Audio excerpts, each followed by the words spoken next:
Welcome to Literary Lights. Today we are celebrating the work of Armen Davoudian, whose debut collection, The Palace of 40 Pillars, was named one of the most anticipated poetry books of the year by Publishers Weekly and The Rumpus, and a book of the month by The Telegraph.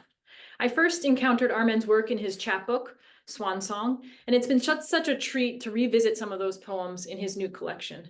These are the kind of poems that pull you back to read them again and again, and each time new layers of meaning bloom in the music of his language. If you haven't read it, you must. Books are available at the Nasser bookstore online or in person and through Yala's bookshop.org shop. Thank you so much to Nasser and the Zohrab Center for co-sponsoring the Literary Lights series, which illuminates new works of Armenian literature in English. Thank you to the Offing Magazine and the Radius of Arab American Writers for co-sponsoring today's event, and to the National Poetry Library for spreading the word. Thank you to Yala's Executive Director, Hovsep Markaryan, for working tirelessly to produce this series. Here at Yala, we believe not only in celebrating published authors like Armen, but also encouraging our young people to write poetry.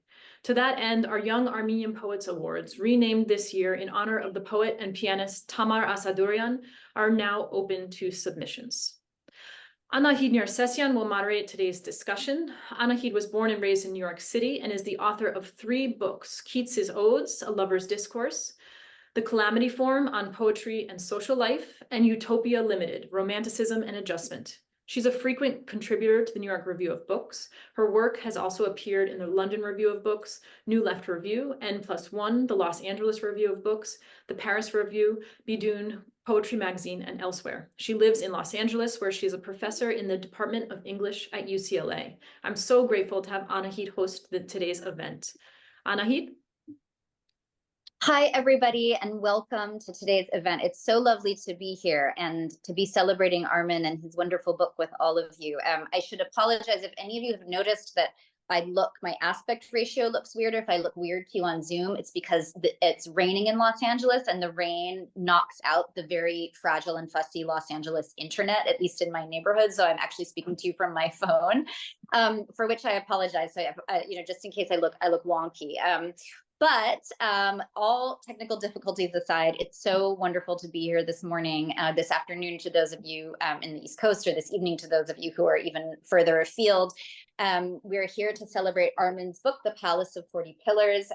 We just heard the ways that you can purchase a copy yourself. It's a truly, truly wonderful book. And I'm not going to say too much about it because I know that we're all eager to hear Armen read, and I'm very, very eager to be in conversation with him. But I will say that as I was reading this book, I kept thinking to myself that it was the kind of work that I wish I had encountered when I was a teenager, sort of feeling lonely and lost in New York City, and sort of adrift in my own identity. So it's a really, really beautiful kind of a life-affirming book, I think is the word that I keep coming back to, that plays in all sorts of really, really interesting ways with traditional form, with rhyme, with meter, with other aspects of poetic prosody, while also being really, really just kind of cutting edge and in many ways like nothing I've ever read before. So I think that probably the best thing for us to do is to actually hear some of the poetry out loud. So without further ado, I will turn it now over to Armen.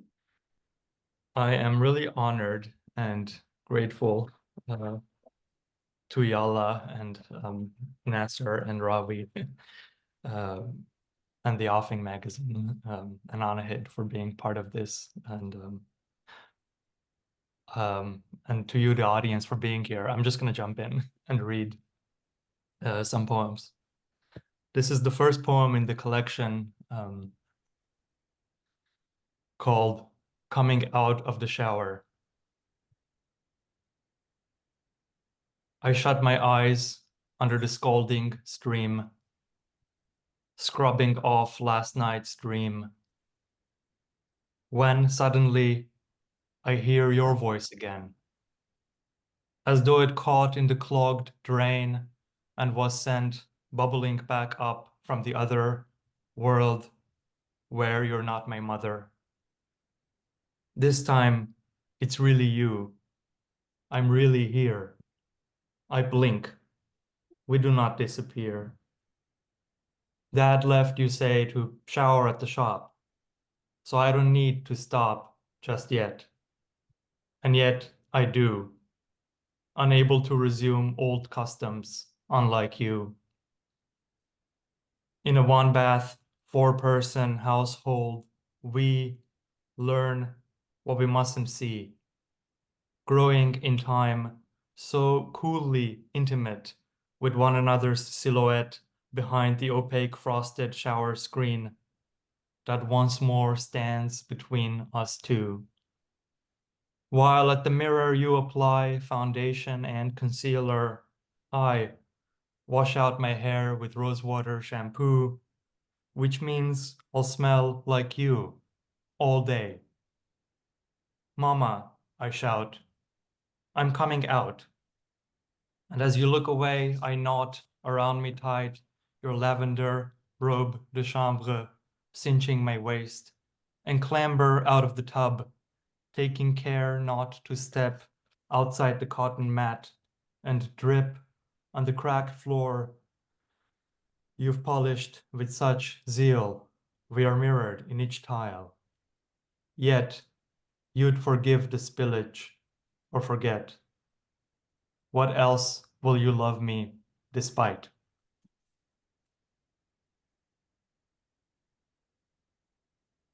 I'm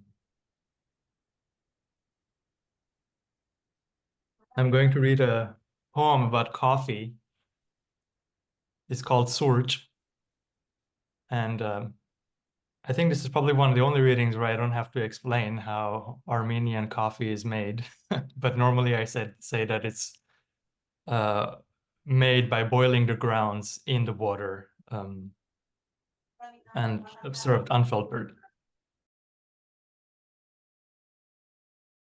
Surge.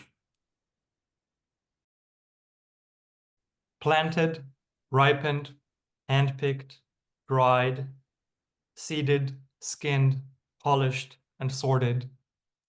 Lesser crops disqualified, the balance graded and exported.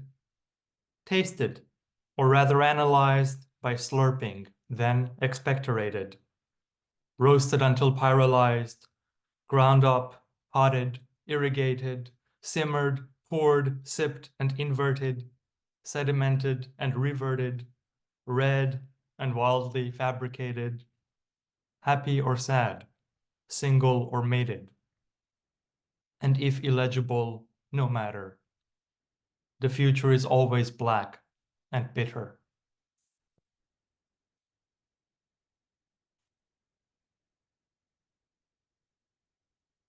This poem is titled Ararat. The legend goes that Noah's Ark landed on Mount Ararat. And that's the myth that this poem recalls. When I left home, I thought I was the raven, sounding the future for echoes of my voice. Sunlight tore and stitched back sea and heaven, and daily I renewed my prodigal choice.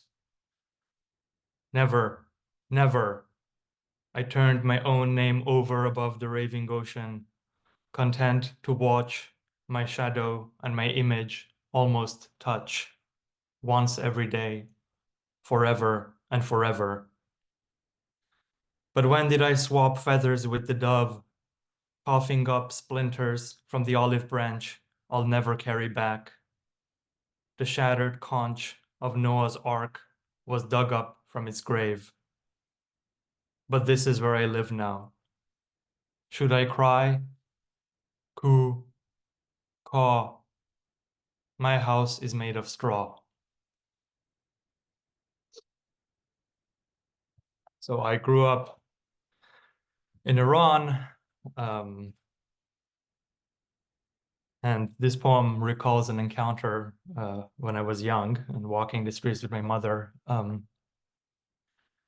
It's called Vice Squad, and Vice Squad is another name for the morality police in Iran, which is in charge of enforcing hijab rules. Oh, and I should say, my mother's name is Arax, which is also the name of the river that runs on the boundary of Armenia and Iran, and also Azerbaijan. And yeah, Vice Squad. When the black van pulled over, my hand was in yours. They thought I was your lover. My hand was in yours. When she yanked up your headscarf, when you fell to the ground, when the lights loomed above her, my hand was in yours. When they marched us here, when we crossed or drowned in your namesake river, my hand was in yours. A grown man, my son, binamus, haram, lest the fateful discover, my hand was in yours.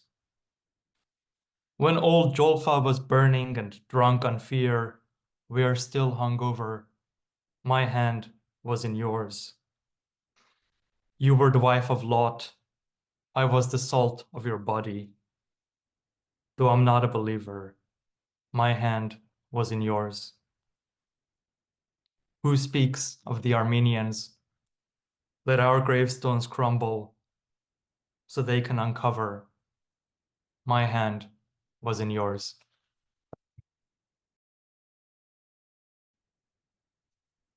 And I'm going to read two sonnets from the title poem of the book, The Palace of 40 Pillars.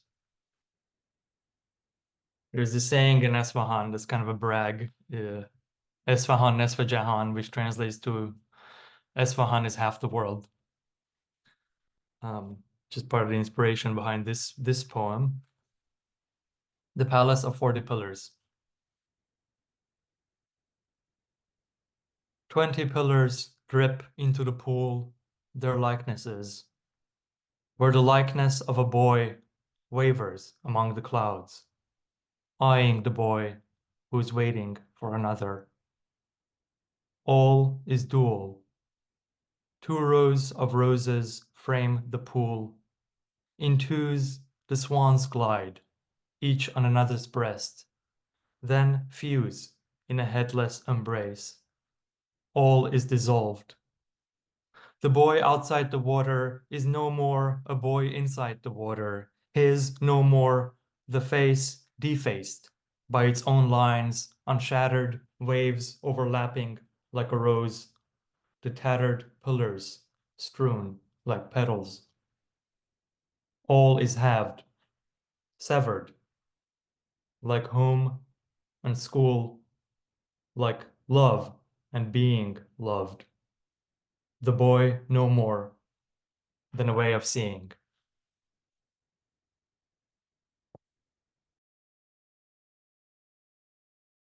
Um, I'll end with this one. Thank you all again for being here, and I look forward to our conversation after.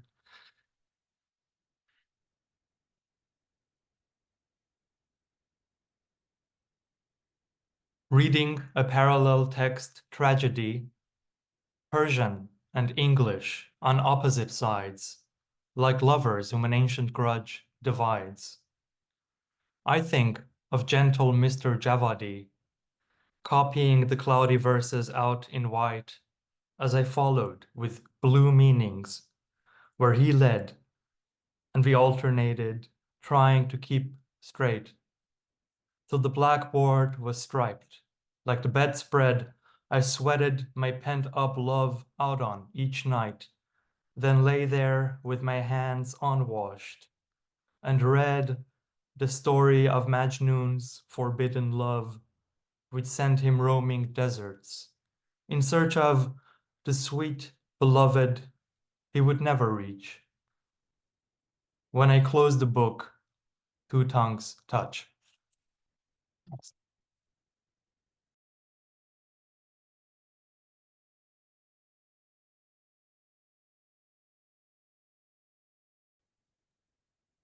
That was wonderful. Thank you so much. I'm glad you read the poems that you did, because they were the ones that I was sort of hoping that you would read. um, so I wanted to ask you first to talk a little bit about how you got to where you are. How did you come to be a poet? Do you remember your first encounter with poetry? Do you remember thinking at some point that you were a poet? Do you think you're a poet now? You know, sometimes I know poets who have been writing for 40 years that still don't think that they're poets, right? But they think that they're doing something else. I don't know. But yeah, tell us a little bit about your journey from whatever point in the distant past you'd like to focus on to this moment. Thank you for that question. I completely sympathize with the, I guess, viewpoint that one is not a poet even after having written, I guess, books on books of poetry, which I haven't yet, but hope to do one day, I guess. Yeah, it feels in some ways such a large, not maybe a burden, but there's such large shoes to fill and so many of them. Um, I I think my own personal journey with poetry sort of began with my, or I guess with literature, with my grandfather, who was not, I mean, he wasn't literate, but he was a great storyteller. And I remember him always telling these stories, and he would repeat the same story, but he would change them in some way, like he would change the ending. I remember there was one where there's a nun who farts, and that reveals that the nun is actually not a nun. And when the clothes come up, it's either a mullah or an Armenian priest underneath. So I feel like there was always this sense of you can manipulate language to convey different things. Hmm. And then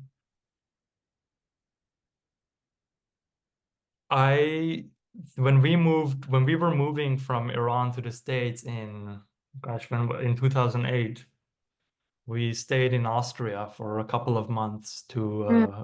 get our papers, I suppose, because Iran doesn't have an American embassy. And I remember going to the Vienna Public Library and somehow never found the English fiction section, and just checking out. I think I checked out like a book of T.S. Eliot's and a book of Hart Crane, and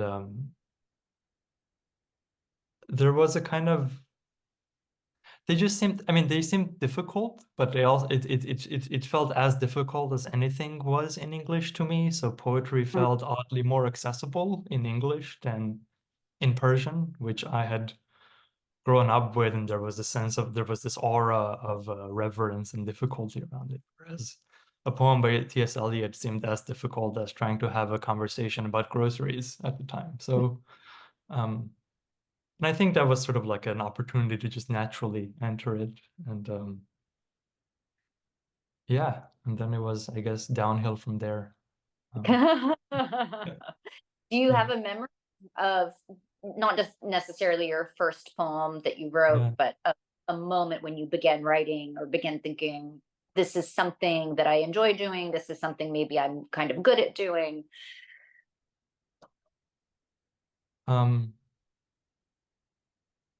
I mean, I wrote poems in Persian in my little high school notebook. I do remember the first poem I wrote in English, which is in here. It's a poem about there's this British poet, Charles Cosley, who wrote this beautiful poem called Eden Rock about he is having a picnic. He's having a memory of a picnic, I guess. You don't know it's a memory. He's having a picnic with his parents on a river or alongside of a river. They're on one side of the river, he's on the other side. And then suddenly the perspective shifts, and you realize that the river is the line between life and death, and his parents are actually dead, and he's very old, and this is just a memory. And I remember reading that poem and feeling like it was such a like I was like, I have so many experiences like this where, especially when we were here in the States for the first few years of like you feel mentally and even in your body, you are you keep being surprised that you're here and not there being home. Like even if it's just like waking up and thinking like, oh, I'm gonna go out and turn right to go to the kitchen, but actually the kitchen is on your left side now. And I just felt like I really wanted to write a poem about that. And um I remember just the exact line break where the poem starts in it starts with having breakfast with my parents in Iran, and then suddenly the person in the poem wakes up and realizes that they're waking up in the United States and not in Iran. Yeah, that's my memory of the first poem. And I continue to sort of relish this almost sometimes drastic changes in perspective that a line break can usher into a poem. And I feel like it's something that maybe distinguishes verse from prose as well, this opportunity to just jump in multiple Yeah. places. Is the line break your favorite? This is sort of a, I don't know if this is a sneaky question, but is the line break your favorite formal device?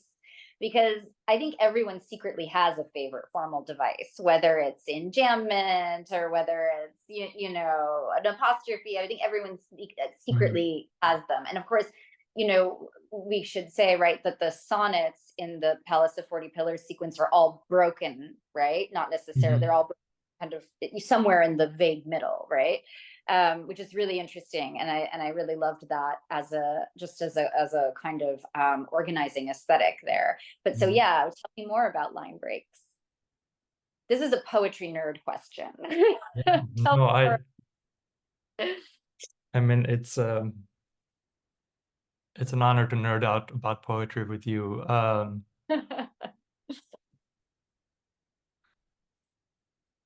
I do like line breaks, and I feel like I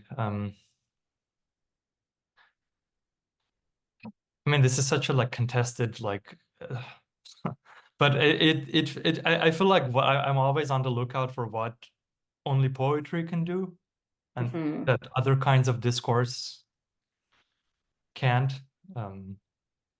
whether other forms of literature or just other kinds of language like an essay or a speech. And I feel like a line break is just quite literally one of those things. You can't break.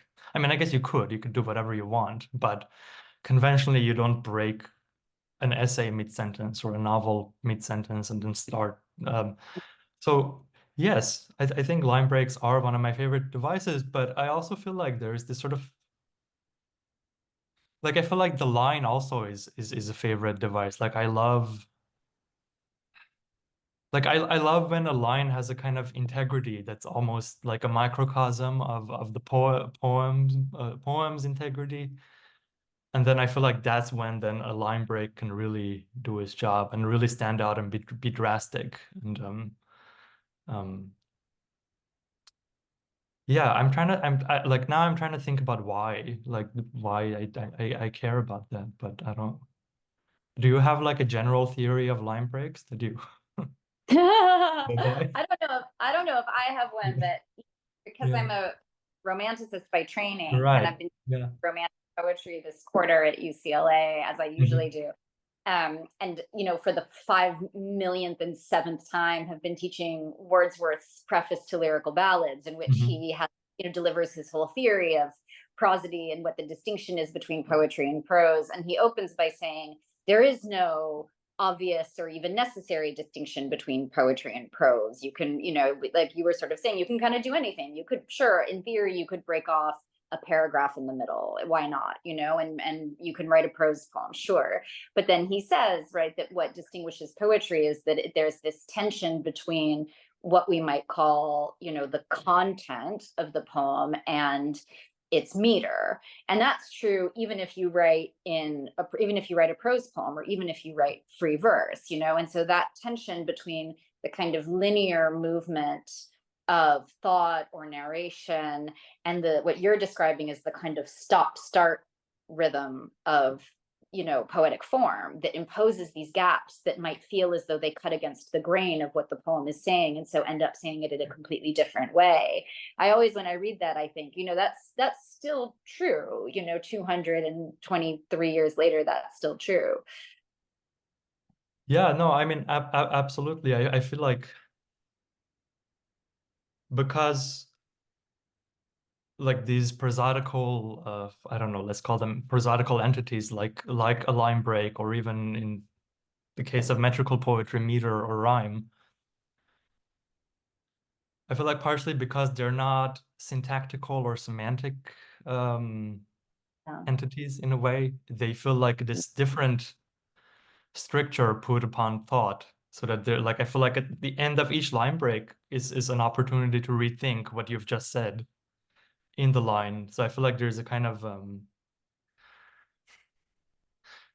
I think there's a kind of spontaneity that it introduces for me into thinking and thinking through writing that I have learned to kind of relish. That you set out thinking you're going to say one thing, but then you have this, you hit up against the end of the line, and now you have to think of a rhyme, and you start thinking along sonic lines instead of some, I guess, semantic lines or syntactic lines. I remember, or sometimes it's the opposite. You start at the end with the line. Like I've been trying to write this poem for a long time about that rhymes Persian with perversion, Mhm. and I like that. I like that it gets me out of my own habitual ways of thinking, although I guess it can become its own habit. But yeah. Mhm. Sorry. You mean that rhyme gets you out of your habitual ways of thinking? Yeah, it does. I mean, I think sometimes I do this myself, and also when I teach a workshop, sometimes when you just get stuck in a poem and you don't know what comes next or what to say next, or you just don't know what you think about like a topic that you're for some reason decided to write about. I find it useful to just shut that off and to like not like to literally just not think uh, in terms of thoughts, but to just come up with rhymes and brainstorm a bunch of rhymes for like yeah. I think Yeah. do you teach Milton too in your romantic? Well, okay. My students were here, both my undergraduates and undergraduate students, both my graduate and graduate students, undergraduate and graduate students. It's been a long week at UCLA. Yeah. Suffice Yeah. they would all say that I don't teach Milton, but I talk about him nonstop, and that it Yeah. drives all of them crazy because I always say, I know we don't read Paradise Lost in this class, or I know we don't read whatever, but let me once again tell you what Milton says at the beginning, the preface to Paradise Lost, about the modern bondage of rhyming, and how he wants to do away with the modern bondage of rhyming, which to him is not just artificial but also politically reactionary in some sense. And then so it's so interesting to me that I think particularly in the 21st century, we've seen this resurgence of rhyme by poets who are not at all politically reactionary nor aesthetically reactionary. But why do you ask about Milton, my favorite thing to talk about? No, because I was just thinking of your question about line breaks and how I mean, it's just in jams endlessly. And I feel like that is one poem where it's so easy to see that the prosodic unit, like the line, almost deliberately does not correspond to like units of thought or units of narrative. Yeah. And until it does, and then you're like, whoa. So that like almost like an end stop line uh, is the surprise. But Surprise, yeah. yeah, but I mean, I think that is a question like, if I were being dishonest, I would say I struggle with, but I don't. I have my mind pretty made up about it at this point. But like this question that somehow metrical constraints mimic or even reinscribe political constraints. Like there is like almost, I feel like there are versions of this argument that like link the feet, the poetic feet to the fetters, of chain, like political chains, because they share an etymology. And but yeah, I've been thinking about like how I mean there's a poem I love by the contemporary Iranian poet Solmaz Sharif, where a student asks the speaker of the poem, a student asks the speaker what is fascism, and the teacher replies, the sonnet. And so I no, I'm interested in this question of like how I don't know, poetic form relates to political form, but I don't know why I even brought that up, but it's just going along your line of questioning. Yeah. Because of Milton. Right. Yeah. Milton Yeah. gets us into trouble. Yeah, I mean, William Blake, right, says poetry fetters the human race. Right. In some ways I always think, oh, if only it were so easy, because then if we all wrote in free verse, we would all be emancipated. But I don't think it's so easy as that. No, and I mean, it's a question I've been thinking of and struggling with, given everything happening on campuses now and in Gaza. It feels like there are, like, on the one hand, it's not like, on the one hand, this model that like poetic form constrains what you write about is not true. On the other hand, I was thinking like I have no model for writing a poem out of rage. Like the models that served this book, I thought, well, like, not that they served the book well, but they served this writing well. They made it happen. Poets like Merrill and Bishop, and so yeah, no, on the one hand, it's not true that free verse is just free, but I also it does feel constrained now in a way. I don't know. So maybe I haven't made my mind up anyway. Yeah. So you just sort of preempted one of the questions I wanted to ask, which was about influence, and a friend of mine who's a poet, likes to say that he doesn't like the metaphor of influence because it doesn't feel intimate enough. He thinks of himself as being more in conversation with poets, whether they've been dead for 2,000 years or they're friends of his who are writing and sending him poems on email. But who are you in conversation with?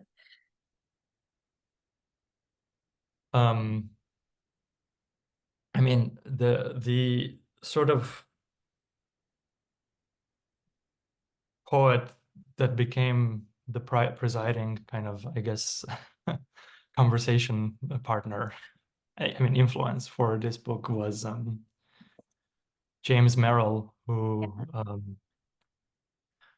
as you know, was like a 20th century American poet who kind of could afford to devote his entire, I mean, he didn't have to work. He was a descendant of the Merrill Lynch fortune. And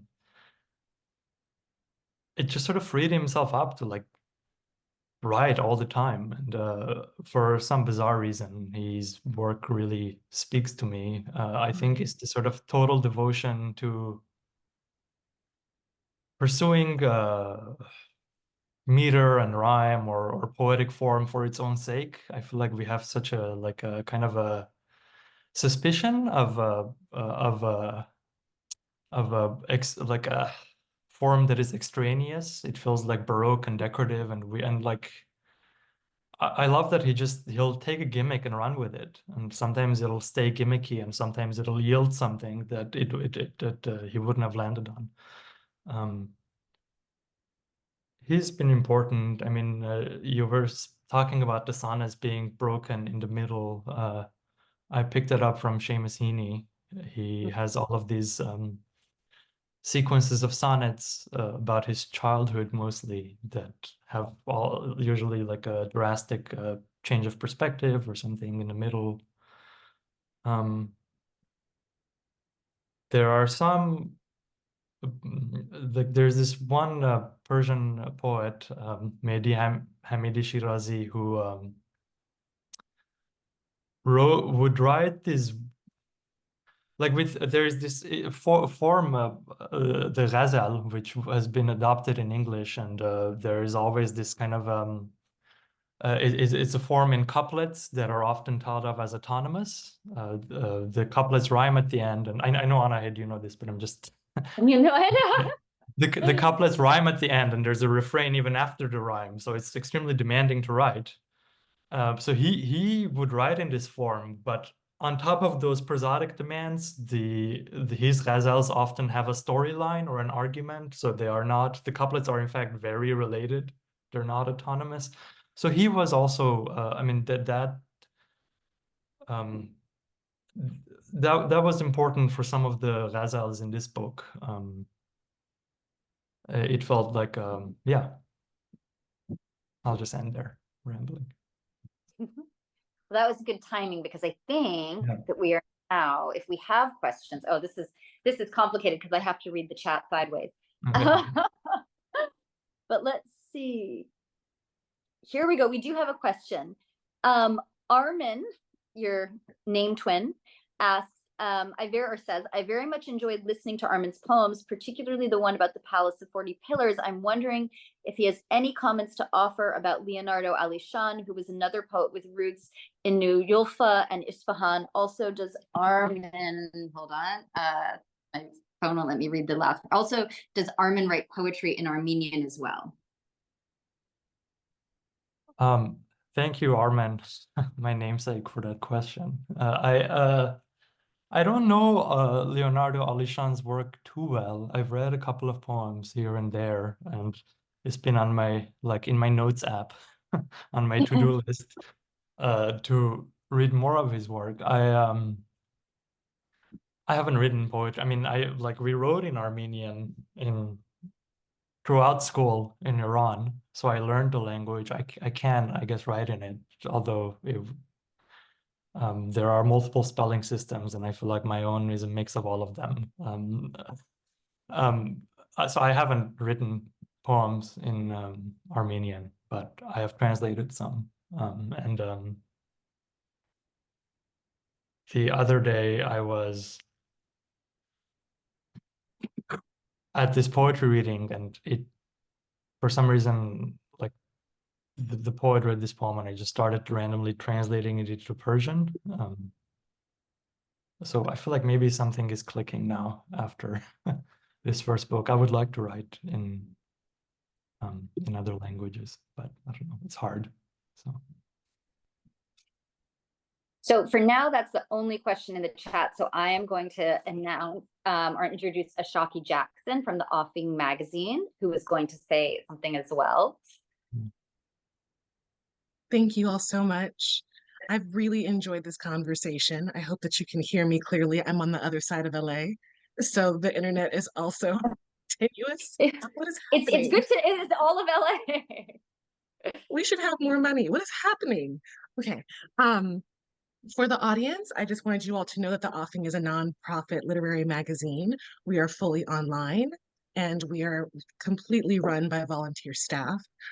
We publish emerging writers and new writers who have been marginalized and who write in the margins. We've had the honor of hosting Armen's clean and full, yet very succinct poems, Alibi and Credo, in 2020. I'm going to drop that link in the chat in a moment. But we invite your writing. So please visit us at theoffingmag.com. Armen, here's my question for you, and it's something that we've been mulling over amongst the team. So during the waves of isolation, like during lockdown, people were coming up with different strategies or practices for their lives. So they were paying attention to stretching. We were making an unusual amount of bread. We were making coffee and like doing it the long way. Like, here's a pour over instead of just drip coffee. So there's a lot of self-reflection and paying attention to ourselves, which I find in your poetry, especially what you read today.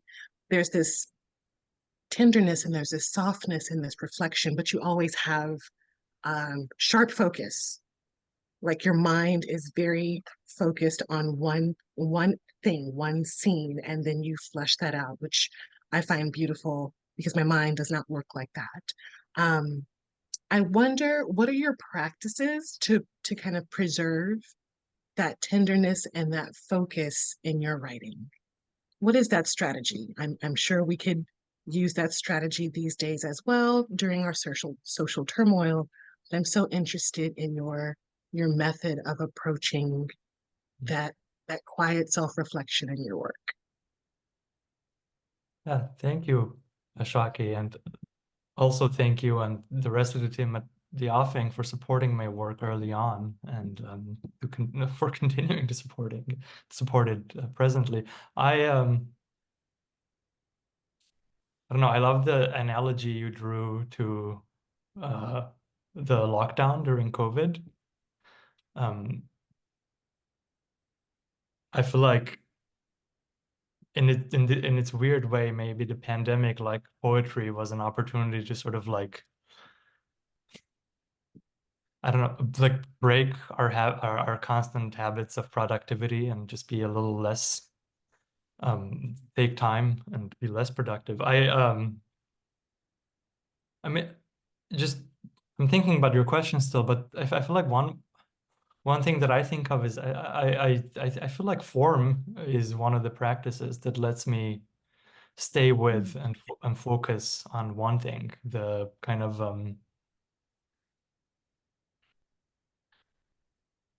mean, I know there are different models of writing poetry and there are different kinds of poems I love to read, but the kind I love to write is I want every like I don't want anything to feel extraneous, and I want every little bit to carry if not equal weight, but to contribute to the meaning of a poem. And I feel like that those expectations really kind of force you um to like just wring every bit of sweat out of every little object or topic or image.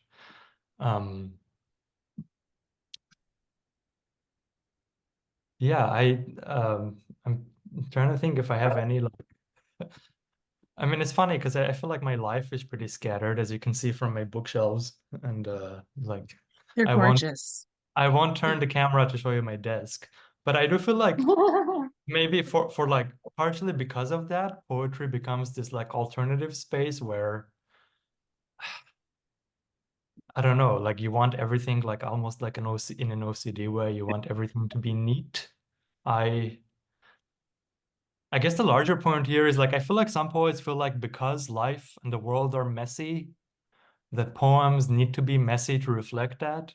And I love poems from that, I guess, tradition as well, like Frank O'Hara. But I feel like because life is so messy, I want the poems to be the opposite, to um yeah. Yeah, Yeah. I hear you. That resonates with me, even though I wasn't trying to lead you into an answer, but the idea that you have such structure and Yeah. you are a structured person with your writing seems to really make your poems special in a space where there's a lot of uncertainty and hot mess, if I can be colloquial about it. And even when you were talking about your desk, I'm like, oh, don't show your desk because I don't want to show mine either. Like the messiness of things and the way that you can skillfully filter that mess into something that is so precise and clear is just, it's a strategy we're all trying to learn. So I want to commend you on that in your work. That Thank is you. something that we noticed immediately, like, oh, that's it. That is the poem. I feel things and it wasn't 3 pages. That's crazy. So that's just wonderful work that you're producing. Like you are very certain in those lines. And it's a good feeling to read that and also feel certainty. So thank you for that. Thank you. Appreciate it. So I will leave Okay, space for other questions. I saw a few pop up, so I had to turn my head. Okay, let's see. Michelle says, thank you so much for the beautiful reading, Armen. Could you share more about your reading and writing practice and what it looks like from day to day? Oh, my favorite process question. I love to know this. I love answers to these kinds of questions.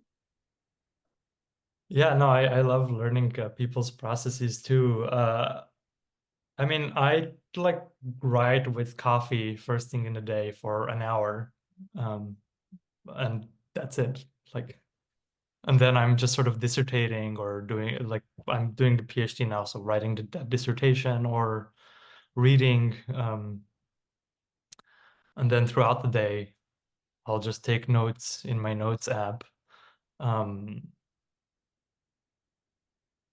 But I feel like honestly, that's just really all it takes is an hour of or two of concentrated work every day, as long as one is consistent with it, unless I'm at like a writing residency and trying to write all day and being like sort of spectacularly, I can't even say that word apparently, unproductive.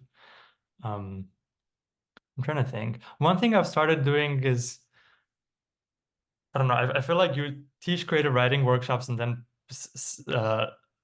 saddle your students with all of these assignments, and then I've started doing them myself right now that I've finished this book and feel a bit stuck. One assignment I used to give students was I would give them the rhymes from a poem, like often Gwendolyn Brooks's "We're Real Cool," and then they would have to write their own poem using those rhymes, and then they could change it up. And whenever I feel empty or blank, I either translate or pick up like a super gimmicky assignment like that. Like, what if you wrote a poem using only the letters in pomegranate? Or so I find like those don't often result in real poems, but they instigate something, like just get words on the page. So yeah. Okay, so Shehi, I don't know if I'm saying your name right. Robert Frost famously compared writing free verse to playing tennis without a net. Do you appreciate the work of free verse writers, or do you think they lack discipline? Do you have favorite free verse writers? Yeah, Anna, I feel like we're gonna give you like some I know, kind I'm of sorry. syndrome after this. I'm sorry. It's fine because I actually have a crypt this way. So if I go this way, maybe Okay. it's perfect. I'll even out by the end of the event. Um, yeah, Shai, thanks for that question. I forget who gave Frost the famous rejoinder. I think it was James Wright, maybe, who said that actually free verse is like playing tennis with a moving net. So it's even harder. I mean, I have poems in free verse in the book and then also more recently. So I don't think free verse lacks discipline. I think it's just another kind of discipline. Like one thing I love doing is how in free verse you can vary line length very drastically. Like just have a line that's, I don't know, 2 words long and another one that's like a whole sentence.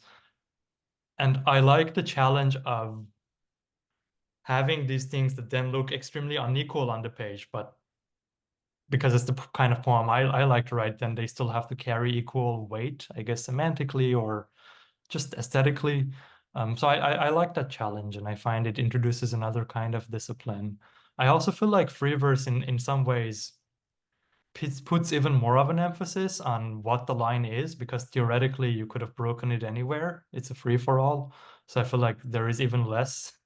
You don't, there is, you can't justify a line break prosodically as well as you can with meter. So I feel like there's even, so yeah, no, there are a lot of free verse writers I admire. I mean, Henri Cole being one who writes currently. I love his free verse sonnets. One of the poets I'm writing a dissertation chapter about, Agha Shahid Ali, had this kind of a drastic, like he wrote for free verse for a long time and then had a conversion almost to meter. And I think his free verse poems are better, honestly. And yeah, I'm not like a, I don't know, prosodical polemicist, I guess. Okay, Renee writes, amazing collection, Armen. I wanted to ask, do you show your work to family members? I'm a queer Persian Armenian writer of prose, also born in Iran, Tehran, and I have never shared my published stories with my immediate family out of some sort of lingering shame for including queer topics. Yeah, thanks, Renee, for that question and for being here. I think we met briefly at a reading in LA. That was for, this is actually pertains to the question, I promise, but there was I guess Armenian, certain Armenian parents in the Glendale School District had protested the inclusion of queer subject matter in high school curricula. And there was this bizarre rhetoric going on of Armenians versus the gays, which was sort of insane. So Galas, which is a queer Armenian organization in LA, organized this reading. And that was also the reading that my parents that attended. That was my first reading ever, reading in front of them. And like, yeah, there are still feelings of lingering shame, but I know that that shame is like literally wrong. And I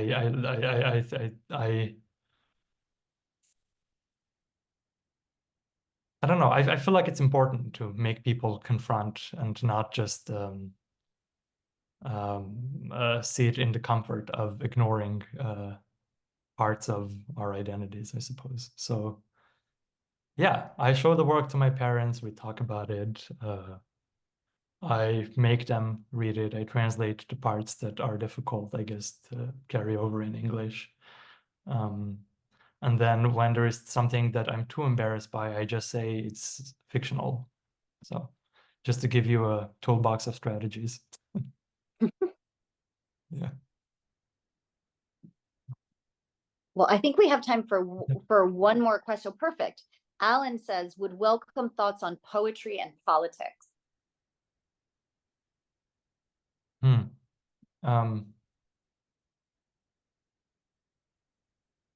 I mean, I can just share, I guess, what like I've been thinking of. It's a big question. I've been thinking of this week, like watching police descend upon campuses and brutalize students and faculty. I have been frustrated by my own skills, or I guess what the kind of poem I know how to write, because I feel like I have been unable to channel that rage into poems, and it's made me question maybe I think I'm getting weird deja vu. I feel like I just said this, but it sort of made me question the poetic models I've set up for myself and the kind of writing I do, and so I think it's a living question for me. It's not like poetry and politics. It's not I don't have answers that are made up, but I feel like for the longest time, it felt important to me to preserve almost a distinction, if that makes sense, because it felt like you want the freedom to just to pursue the like even the most irrelevant what feels even most irrelevant in poetry, because it'll lead you somewhere that you couldn't have gone otherwise. But there are questions of great relevance now that I want to write about, and I find that that approach is not going anywhere. So I don't know. Those are my thoughts right now. So yeah. Thank you, Anahid, for moderating. And Oh, no, of thank you, course. everyone. Yeah. I actually, well, since we have 1 minute, I did want to ask, it's in some ways a cruel question, which is, what is your dissertation about? Oh, my favorite. Every doctoral student's favorite question. No, it's actually, that's a serendipitously, this is like, it's a great follow-up, because my dissertation is about poets changing their minds. So it's on a literary device called metanoia, which is Greek for a change of mind. And I guess it roughly would translate into self-correction. So it's about, so not revision, but moments in a poem where a poet makes a mistake, or a mistake, quote unquote, and then corrects that. So even if it's something as literal as saying, this table is made of oak. No, it's made of maple. From that to like this broader career shifting changes of heart, like the one I said Agha Shahid Ali had, like almost like a religious conversion into a meter. And it's about how poets arrive at those conversions, and also what it is formally in poetry that facilitates those changes of heart, that maybe prose can't do in the same way. So yeah, I'm having, I guess, one myself apparently after finishing this book, but yeah, thanks for asking. Oh, that's great. Now that's such a wonderful topic for a dissertation. So I'm going to introduce Judith Saryan. Judith, can you come onto the spotlight?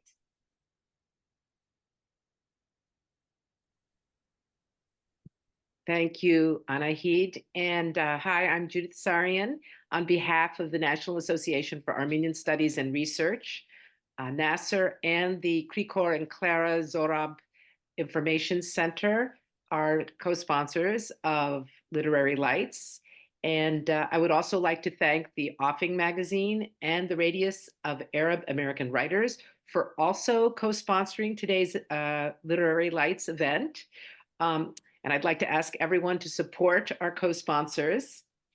I'd also like to thank Olivia Katranjan and Hovset Markaryan and our conversation, Anahid Nersesyan, and our featured poet, Armen Davoudian, for an exceptionally moving afternoon of poetry and conversation about poetry, including whether or not poetry should be messy or not messy, and metanoia, which is a word I had never heard, but I really love, starting today. Our next event this fall features Lori Bedikian's Jagadakir, Apology to the Body. The date will be announced on our websites. And I'd like to ask everyone to help us organize more events like this by filling out the short survey in the chat. And again, I want to thank you all for being here. Have a wonderful rest of your day. Thank you. Thank you. Thank you.